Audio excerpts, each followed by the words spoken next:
এদের স্তরের বোলারদের ছাড়িয়ে গেছেন বা এমনকি সমকক্ষ হয়েছেন, আমি ভাই মানতে পারবো না। লম্বা রেসের ঘোড়া কিনা প্রমাণ করার জন্য সেই পরীক্ষাটা এখনো বুমরাহ সেভাবে হয়নি। কপিলের ছিল 67%, আর বুমরাহর হচ্ছে 65, খুব কাছাকাছি। শুধু তাই নয়, পরেরটা যদি দেখো, মানে এই যে Bumrah has all the possibilities to become the best ever Indian pace bowler in test cricket.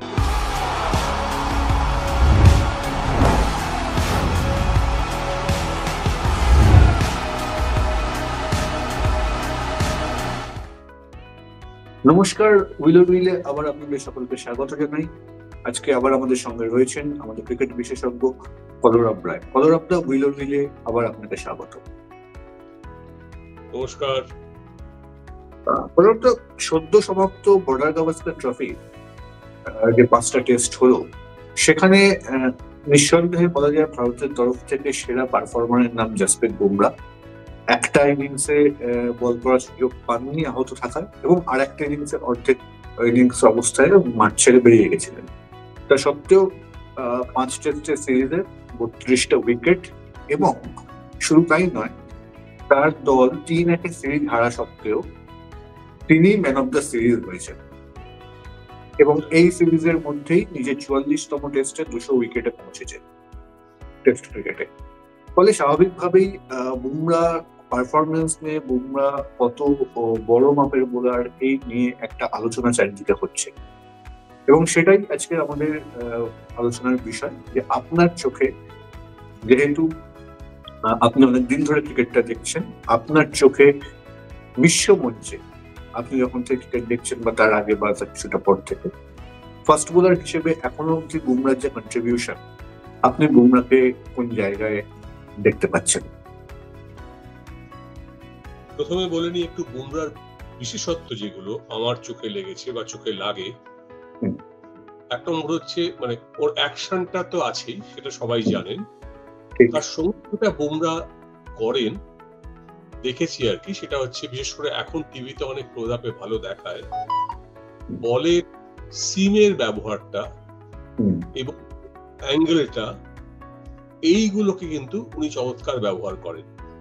এবং খানিকটা, মানে আমার মনে হয় একটা ওর বোলিং এর ধরন এবং বোলিং এর মধ্যে একটা আনপ্রেডিক্টেবিলিটি আছে, এবং আনপ্রেডিক্টেবিলিটির কারণে ব্যাটসম্যানরা কিন্তু অধিকাংশ সময় যখন বুমরাহ ফর্মে থাকেন, যখন ঠিকঠাক বলগুলো ফেলেন, ব্যাটসম্যানরা কিন্তু একটা ধাঁধায় থাকেন অবশ্যই।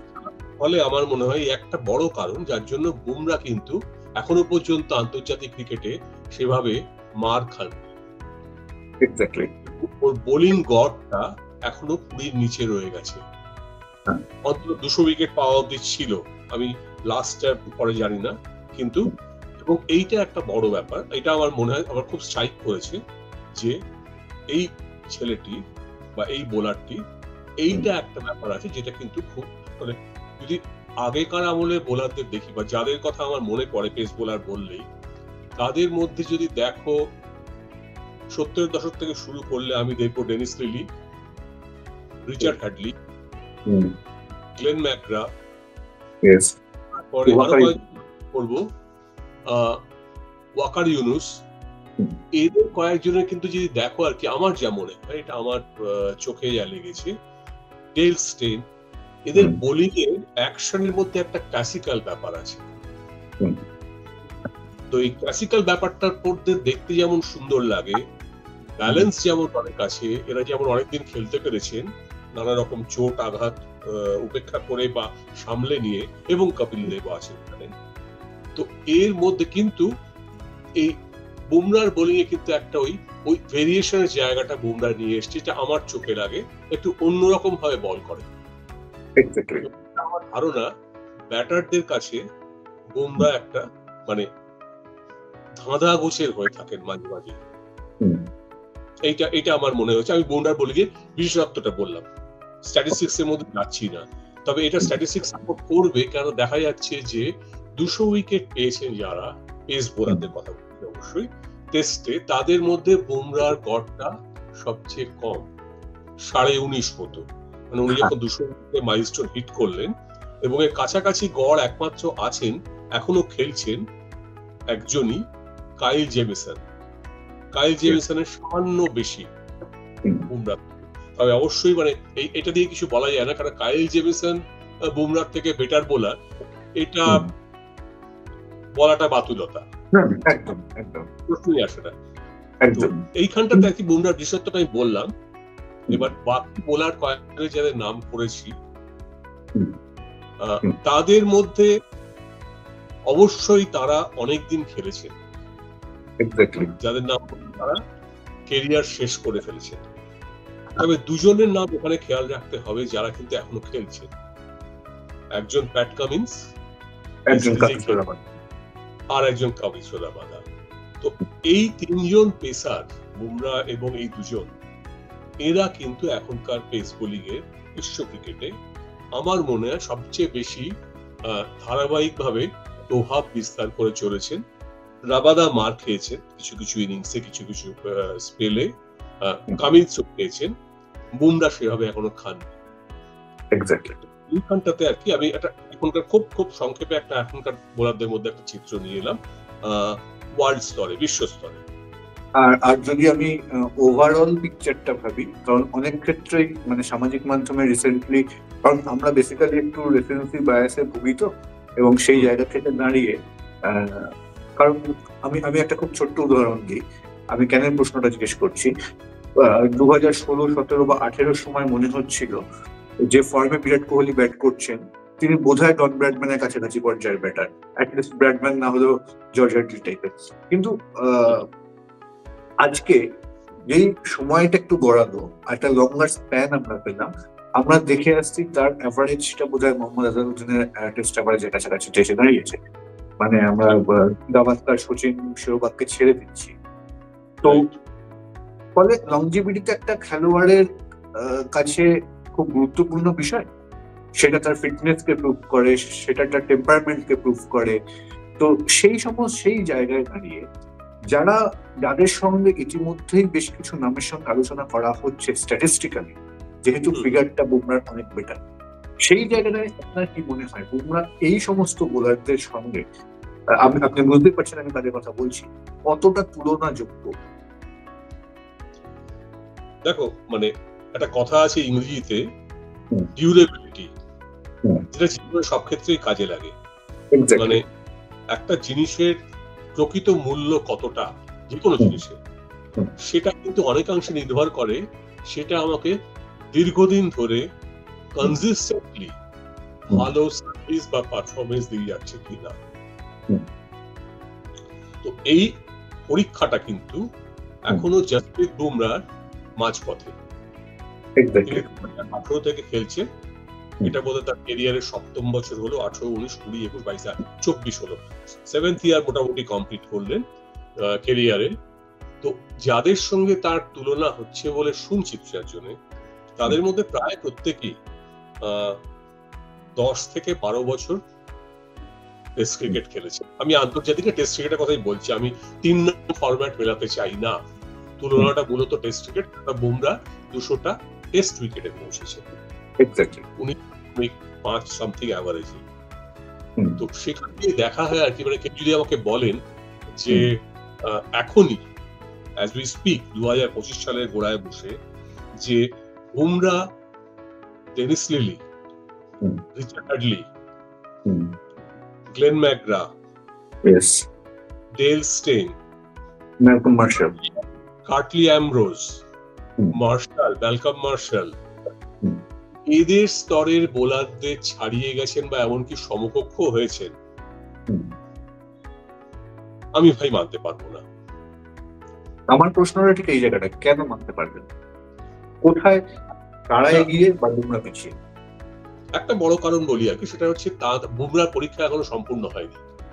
পরীক্ষার রেজাল্ট তখনই বেরোবে, কাউকে আমি মেরিট লিস্ট যদি বলি, র্যাঙ্ক মেরিট লিস্ট তখনই বেরোয় যখন যারা পরীক্ষা দিচ্ছেন ক্যান্ডিডেটস, সবাই এর পরীক্ষা শেষ হয়ে গেছে, সবারের সব পেপার ইভ্যালুয়েশন হয়ে গেছে।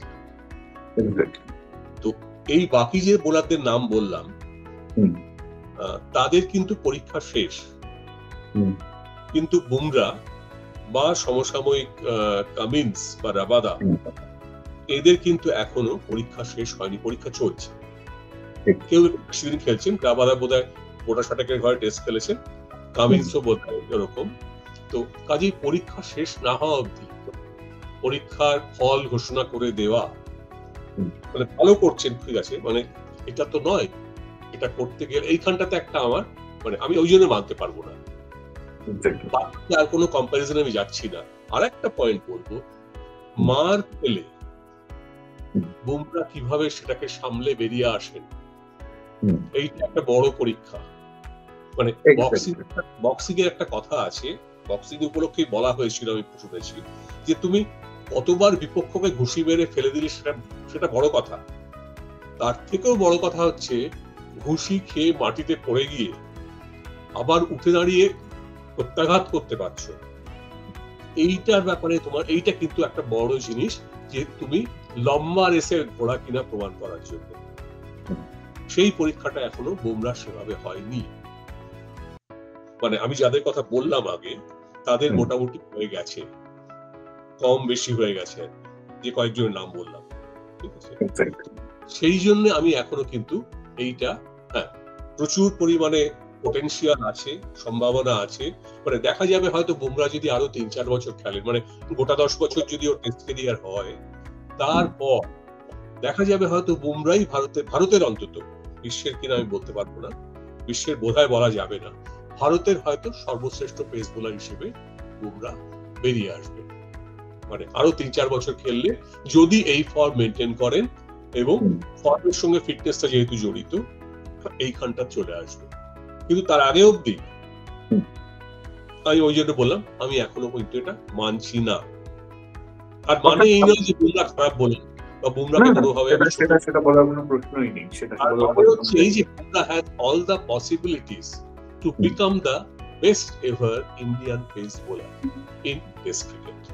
তো আপনি এখান থেকে আমি দুটো জিনিস কনক্লুড করতে চাইছি, আপনি যেটা বললেন এখন বা লাস্ট 2 মিনিটে, সেটা হচ্ছে বিশ্ব পর্যায়ে সেরা বোলার কিনা সেই ভাবার জায়গাটা এখনো আসেনি, নাম্বার 1, এবং সেটা আসবে কিনা সেটা ভবিষ্যৎ হয়তো বলবে।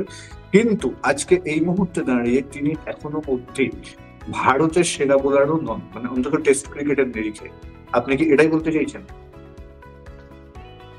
কেননা ভারতীয় টেস্ট ক্রিকেটের সেরা পেস বোলার বললে আমরা যাকে বুঝি এখনো পর্যন্ত, বা অন্তত এই সিরিজের আগে অব্দি বুঝতাম, সিরিজে আবার অন্যরকম কথা উঠছে, সেই কপিল দেব। আমি বাকিদের কথা বলছি না, মানে যারা 300-র উপর উইকেট পেয়েছেন, জাহিদ খান পেয়ে, তাদেরকে আমি আনছি না, কিন্তু সেই কপিল দেবের সঙ্গেও যে তুলনা করতে হয় বুমরাকে, কপিল দেবের ক্যারিয়ার শেষ হয়ে গেছে, কপিল দেব বিশ্ব রেকর্ড করেছিলেন, সেগুলোর মধ্যে আমি যাবো না। যদি তুলনা করতে হয় কপিল দেব এবং বুমরার মধ্যে, তাহলে তুলনাটা আমার মনে হয় করা উচিত, যদি করা হয়, যে 1 নম্বর হচ্ছে ওই 200টা উইকেট পেয়েছেন এই পয়েন্টে, the comparison point should be কপিলের 200 উইকেট পাওয়া, যেটা 50তম টেস্টে পেয়েছে, আর বুমরার 200 উইকেট পাওয়া 44তম টেস্টে পেয়েছে। দুজনকে তুলনা করলে এইখানে এনে তুলনাটা করা উচিত। কপিলের 434, বুমরার 205 বোধহয় বা 203, সেখানে তুলনা করাটা অর্থহীন। এইটা একটা। আর একটা হচ্ছে, হ্যাঁ, আর তুলনা করার সময় আমাদের খেয়াল রাখতে হবে যে কপিল কিন্তু পেসার অলরাউন্ডার। এটা ইচ্ছে করে বলছি, কেননা একজন পেস বোলার যখন বল করে একটা ম্যাচে, তার শরীরের উপর দিয়ে ধকল যায়, যে কোনো বোলারেরই যায়, পেসারদের বেশি যায়, তাকে তারপর নেমে 7 নম্বরে বা 8 নম্বরে নেমে ব্যাট করতে হয়।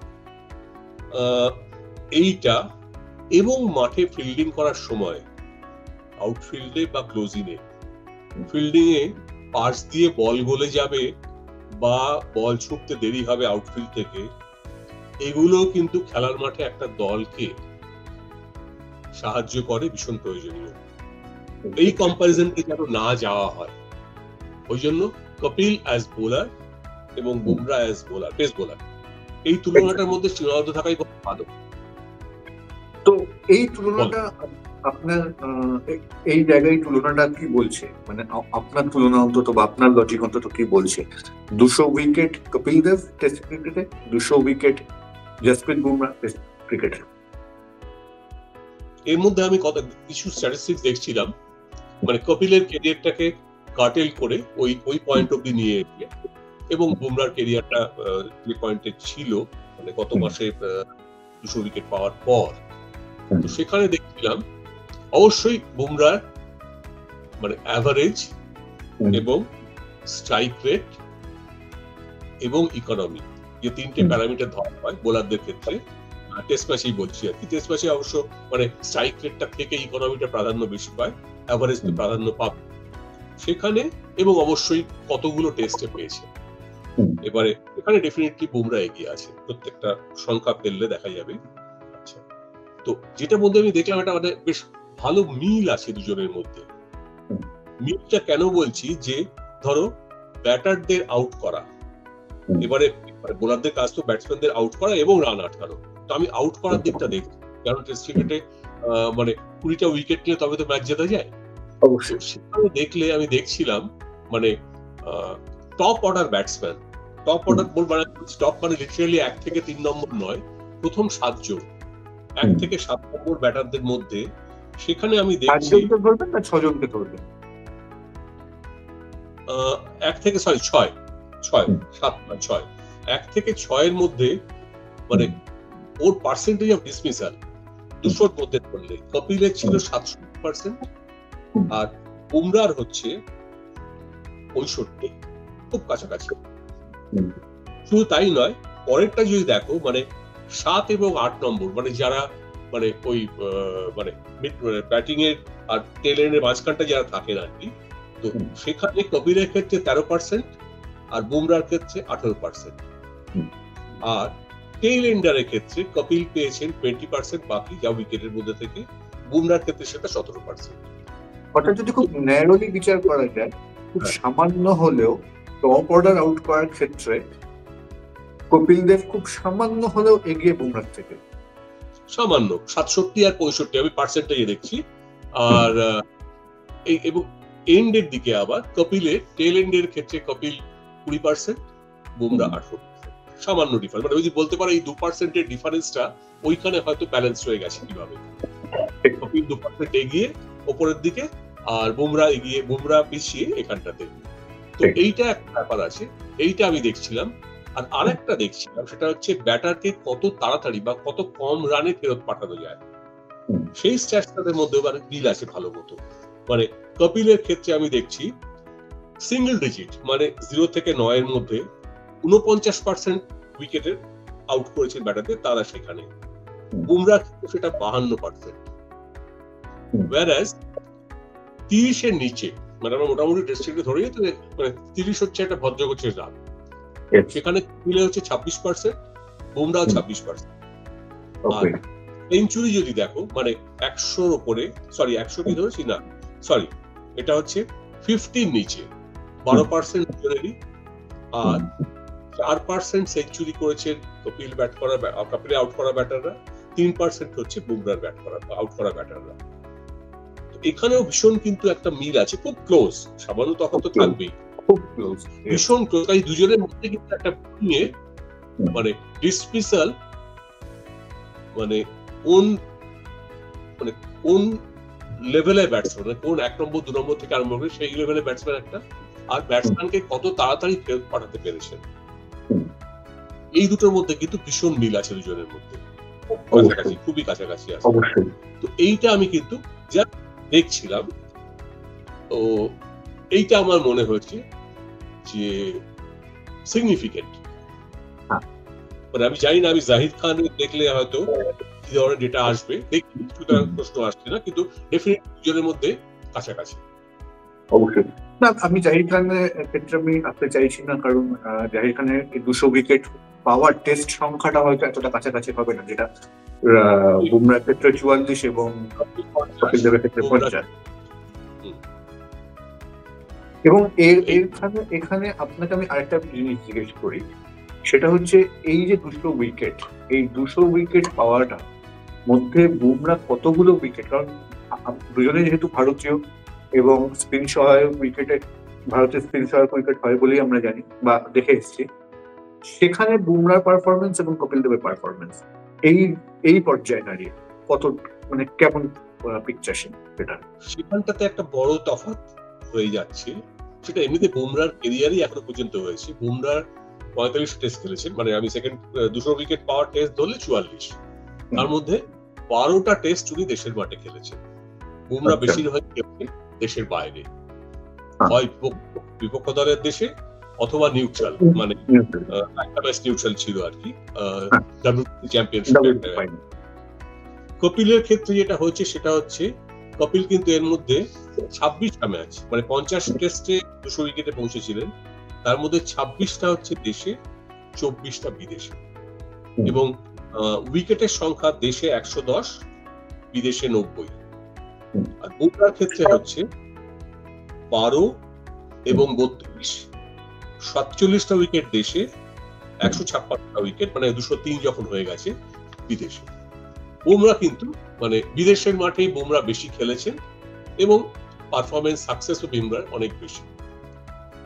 এই এই পিকচারটাকে আপনি কিভাবে ব্যাখ্যা করবেন? কারণ ন্যাচারালি যেহেতু কপিল দেব দেশের মাঠে বেশি খেলেছেন, দেশের মাঠে বেশি উইকেট পেয়েছেন, তেমনি ভারতের মাটিতে বেশি সংখ্যক টেস্ট খেলে 50 টেস্টে 200 উইকেটে পৌঁছানো এবং বিদেশের মাঠে বেশি টেস্ট খেলে 44 টেস্টে 200 উইকেটে পৌঁছানো, এইটা কি আপনার কাছে কোনো মানে এটা কি কোনো সিগনিফিকেন্স আছে? একটা সিগনিফিকেন্স আমি দেখি আর কি, সেটা হচ্ছে যে কপিল যে সময় খেলেছেন, মানে খেলোয়াড়দের স্ট্যাটস এর উপর তো কোন ইরায় খেলছেন, কোন সময়ে খেলছেন, তার একটা বড় প্রভাব পড়ে। কপিল যে সময় খেলেছেন সেই সময় ভারতীয় উইকেট, মানে পিচের কথা বলছি আমি, সেখানে পেস বোলারদের কতটা সাহায্য তারা পেতেন সেটা আমরা একটু আধটু যারা কাগজপত্র বা লেখাপত্র ঘেটেছি বা ইন্টারভিউ শুনেছি তার থেকেই আমরা জানি আর কি। তখন পেস বোলারদের পক্ষে ভারতীয় উইকেট সহায়ক ছিল না, বা খুব কম জায়গায়, একটা দুটো তিনটে মাঠে হলে তো ঘটনাচক্রে হয়ে যেত। তো সে তুলনায় এখন কিন্তু ভারতের যে উইকেট, এখন বলতে আমি গত এক দশকে বলছি, মাঠে কিছু কিছু ক্ষেত্রে পেস বোলাররা তুলনামূলকভাবে খানিকটা সাহায্য পাচ্ছেন। আর বিদেশের মাঠে তো স্বাভাবিকভাবে বরাবরই হয়ে এসছে, বিশেষ করে যেটাকে আমরা বলি সেনা কান্ট্রিজে সাধারণত পেস বোলাররা সাহায্য পেয়ে থাকেন। আর তো কাজে সেখান থেকে দেখলে আমি দেখবো যে মানে তুলনামূলকভাবে লাইফলেস উইকেটে পেসারদের ক্ষেত্রে কপিল দেব খেলেছেন বেশি। বুমরা সে অর্থে যেটা বললাম, বুমরা টেস্ট কিন্তু একটা বাকি আছে, এই টেস্ট বাকি আছে। ঘরের মাঠ, দেশের মাঠে উইকেট যেমনই হোক, আর দেশের মাঠে একটা চাপ থাকে খেলার, দেশের দর্শক সমর্থন, ঠিক? তো এই দেশের মাঠে বুমরা কিন্তু এখন সেই অর্থে লং টার্ম সাকসেস পরীক্ষিত তথ্যই বলছে। 12টা টেস্ট, 44টার মধ্যে জাস্ট অ্যাবাউট 25%, ঠিক আছে? আর 50%, 50-এ 26। আর কোন বিষয় মনে হয় যেখানে যে জায়গায় দাঁড়িয়ে এই দুজনের মধ্যে একটা তুলনা মানে বা তুল্যমূল্য আলোচনা করা চলে? আর একটা আছে, দেখো মানে বিপক্ষের মানে যে ব্যাটসম্যানদের আমি আউট করছি বোলার হিসেবে, তাকে কম রানে আউট করছি বা তার বেশি সংখ্যক ব্যাটসম্যান ওপরের দিকে আউট করছি, মানে টপ অর্ডার বা middle order as compare to tail ender. এইটা তো শুধু আমার বোলিং এর উপর নির্ভর করে না, নির্ভর করে এন্টায়ার বোলিং ইউনিটটা আর সঙ্গে ফিল্ডিং, সেটা নির্ভর করে। মানে তারা ব্যাটারকে, সোজা কথায় ব্যাটারকে কতটা চাপে রাখতে পারছে, মোদ্দা কথা হলো এইটা। তো ব্যাটারকে যদি চাপে রাখতে হয়, সেক্ষেত্রে যদি আমি দেখি কপিলের সঙ্গে সাপোর্ট বোলার, আমি পেস বোলারই বলছি, স্পিনারের মধ্যে যাচ্ছি না, কারণ কপিল স্পিনারও খুব একটা ভালো পাননি। বিশেষ করে আমি যে কেরিয়ার যে সময়টার কথা বলছি কপিলের, তখন দিলীপ দোষী ছিলেন প্রথম 50 টেস্টের মধ্যে। তো কপিলের সঙ্গে আমি দেখছিলাম বল করতেন 28টা ম্যাচে ঘাবড়ি বল করেছিলেন, কপিলের সঙ্গে ছিলেন মদন লাল ছিলেন 13টা ম্যাচে, বিনি ছিলেন 9টা ম্যাচে, আর বলবিন্দর সান্ধু ছিলেন 5টা ম্যাচে। আরো কেউ কেউ ছিলেন, আমি এদেরকে 4 জনকে দিয়েছি, কেননা সংখ্যাটা এদেরই বেশি। কপিল ঘাবরি এক সময় একটা স্ট্যান্ডার্ড ওপেনিং প্লেয়ার, ভালো বোলিং এ ছিলেন। কপিল মদনলালও করেছেন। আর জসপ্রীত বুমরার ক্ষেত্রে দেখছি বুমরার সাপোর্ট পেসার সঙ্গে যারা ছিলেন, 25টা ক্ষেত্রে মোহাম্মদ সামি, 21টায় মোহাম্মদ সিরাজ, 16টায় ঈশান্ত শর্মা, 7টায় শার্দুল ঠাকুর, আর 6টায় উমেশ যাদব। আরো কেউ কেউ ছিলেন হয়তো, আমি মানে মূল এটা তো কম্বাইন্ড স্ট্যাট, কারণ অনেক ক্ষেত্রেই হয়েছে যে শামি সিরাজ একসঙ্গেই খেলেছেন, এবং এরা ছাড়াও 2-1 জন খেলেছেন এক একটা ম্যাচে। কপিলের সঙ্গে খেলেছেন, ভরত তরুণ খেলেছেন, টিএ শেখার খেলেছেন। তবে এগুলো প্রথম দিককার ম্যাচ, কপিলের ক্যারিয়ারে প্রথম।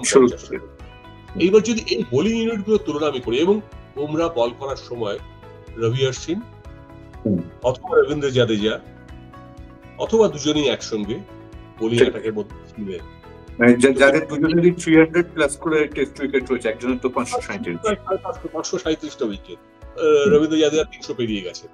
তো এই যদি ইউনিটটা ধরো, যে বোলিং ইউনিটের আমি অংশ, ঠিক আছে, এই বোলিং ইউনিটের আমাকে স্ট্রেংথ যদি দেখতে হয়, পারফরমেন্স যদি দেখতে হয়, রেকর্ড যদি দেখতে হয়, সেক্ষেত্রে তো আমি দেখতে পাচ্ছি মানে নিশ্চয়ই স্বামীর সঙ্গে ঘাবরি বা তুলনা করা যাবে না, ঠিক আছে, এটা বাতুলতা। তো কাজে সেই জায়গা আছে। আর একটা আছে ফিল্ডিং ও যদি দেখো, ছোট কিন্তু ইম্পর্টেন্ট।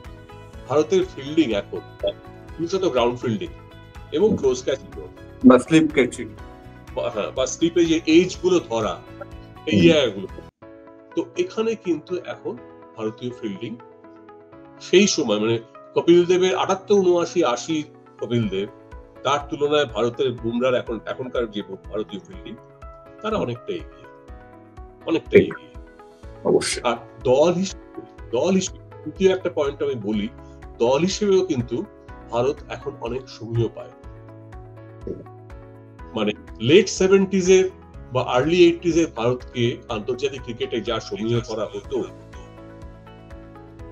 সেইটা কিন্তু তার তুলনায় ভারতীয় দল এখন অনেক বেশি সমীহ পায়, খেলার কারণেই। অন্যান্য কারণে আমি যাচ্ছি না, খেলার কারণেই পায়। তো এইগুলোকে আমাকে ধরতে হবে যখন একজন লোকের স্ট্যাট যখন দেখতে যাচ্ছি আর কি, ঠিক আছে। তো এইগুলো আমার মনে হয়েছে যে সিগনিফিকেন্স যদি বলো, এইগুলোকে সিগনিফিকেন্ট প্যারামিটার গুলোকে মাথায় রেখে, এগুলোকে অঙ্ক কষে ফেলা যাবে না। মানে আমি এতে ওয়েটেজ, মানে অনেকেই বলেন যে এগুলো ওয়েটেজ দাও, মজা হচ্ছে ওয়েটেজ যদি দিই, কোনটায় কত ওয়েটেজ দেবো সেটাই একটা বিশাল ডিবেটেবল পয়েন্ট হয়ে যাবে। সেই জন্য ওয়েটেজ যাবো না, কিন্তু এই প্যারামিটার গুলো বা এই পরিস্থিতি, আমি যদি আপনাকে এই জায়গা থেকে পুরো বিষয়টাকে সাম আপ করতে বলি, তো তাহলে আপনি মানে আপনার আলটিমেট কনক্লুশনটা কি এই 200 টেস্ট উইকেটের জায়গায় দাঁড়িয়ে? দুজনের মধ্যে মানে শুধুমাত্র সংখ্যা দিয়ে দেখে যা মনে হবে, এতগুলো টেস্টে এতগুলো উইকেট এবং এত গড়, তাই যদি দেখবো, আমি সঙ্গে আর একটা সংখ্যাও দেখবো। কপিল দেব 50 টেস্টে পেয়েছেন, বুমরা 44 টেস্টে। কপিল দেব সেই 50 টেস্ট খেলেছিলেন কিন্তু 4 বছর মাস 3 বুমরা খেলেছেন 6 বছর প্লাস। এবং ওই যে পিরিয়ডটা কপিল দেব খেলেছেন 50টা টেস্ট, বসেননি, বাদ যাওয়া তো বাদ দিলাম, বসেননি, বিশ্রাম নেন, ইনজুরি ফ্রি, বা বলতে পারেন ইনজুরিটা ইম্প্যাক্ট করেনি, ফ্রি কিনা জানি না। আর এদিকে এবং এমন নয় যে তিনি শুধু টেস্ট খেলে গেছেন, এদিকে বুমরার ক্ষেত্রে কিন্তু এই 44 টেস্টের মধ্যেই বুমরাকে 6টা টেস্টে অন্তত বিশ্রাম নিতে হয়েছে, চোটের কারণেই মূল, ঠিক আছে। ঘরের মাঠেও আছে, বিদেশের মাঠেও আছে, ঘরের মাঠেই বেশি। আমি দেখছিলাম স্ট্যাটসটা আর কি, মানে দেশের মাঠে 3 বার আর বিদেশের মাঠে 3 বার বুমরাকে টেস্ট থেকে মানে বসাতে হয়েছে চোটের কারণে, মূলত চোট বা বিশ্রাম দেওয়ার জন্য। সেখানে একটা ফ্যাক্টর আছে। আর বুমরা ঘরের মাঠে, আমি লাল বলের ক্রিকেটের কথা বলছি, আঙুলে গোনা ম্যাচ খেলেছেন বলে মনে হয়, ঠিক। তো এইগুলোকে মাথায় রেখে তুলনাটা করা উচিত যখন আমি 200-র সঙ্গে 200-র তুলনা করব।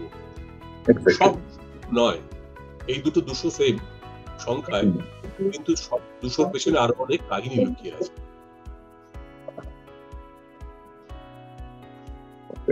তাহলে অর্থাৎ আপনি এই জায়গায় দাঁড়িয়ে বলছেন যে এখনো অবধি জসপ্রীত বুমরা ভারতের সেরা পেস বোলার টেস্ট ক্রিকেটে অন্তত হয়ে উঠতে পারেননি, এখনো সেই জায়গাটা ধরে রেখে গেছেন কপিল দেব নিকঞ্জ। এখনো পর্যন্ত তো মানে তাই তো মনে হচ্ছে। তবে অবশ্যই সেই জায়গা থেকে কপিলের সরে যাওয়ার একটা সম্ভাবনা আছে, দেখা যাক, সময় বলবে। ওকে, অনেক ধন্যবাদ কলরবদা আমাদেরকে অনেকটা সময় দেওয়ার জন্য। আশা করি খুব তাড়াতাড়ি আপনার সঙ্গে এরকম অন্য কোনো বিষয় নিয়ে আবার বসতে পারবো। ধন্যবাদ।